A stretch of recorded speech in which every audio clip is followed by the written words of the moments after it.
This is called Fantasyland. I want to live in Fantasyland. Everyone talks about it. It seems to be a great place. But I have a problem. I don't have a fantasy. That makes me sound a very boring, unimaginative person. I am a very boring, unimaginative person. Do you have to have a fantasy to get in, or can you get in first and then get your fantasy? An off-the-peg fantasy, or a randomly allocated fantasy? First come, first served. Perhaps there is counselling in Fantasyland, so you can develop your own fantasy, the fantasy that's just right for you. Perhaps you can get the counselling now, so that when you enter Fantasyland, you are fully primed, ready to hit the ground running. I got out the yellow pages. Does it still exist? It must if I got it out. I looked up Fantasyland consultants. There was no entry. I looked up simply fantasies, still no entry. And who said I lacked imagination? What about the compilers of the yellow pages? The solution is simple. I'll become a Fantasyland consultant myself. I'll consult myself. I'll be consulted by myself.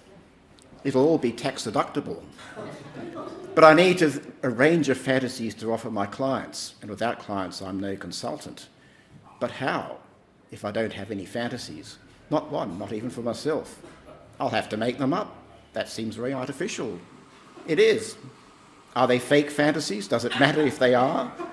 I'll make them up in my very own fantasy atelier.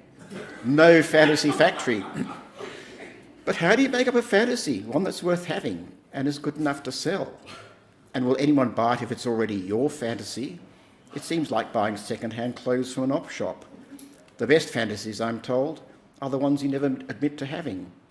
How would I know if I don't have fantasies? Not even the fantasies I don't admit to having.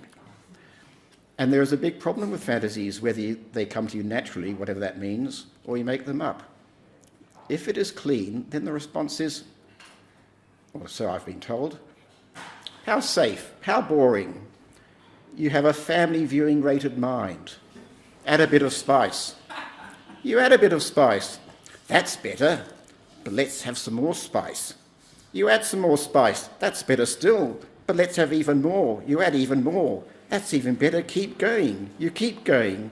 A little bit more. That's even better still. Add a little bit more.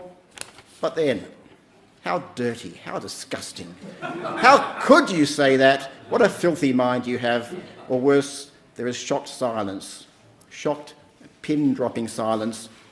Words are not good enough to convey the revulsion, and the room empties, and you are all alone, and you wonder what went wrong. It sounded okay in practice, but you've gone too far. The line between playing your hand well and overplaying it is wafer thin. There'll be no second chance. Your clients will desert you. You will file for bankruptcy.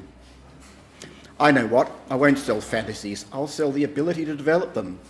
I'll show people how to make their own fantasies, even though I can't make them myself.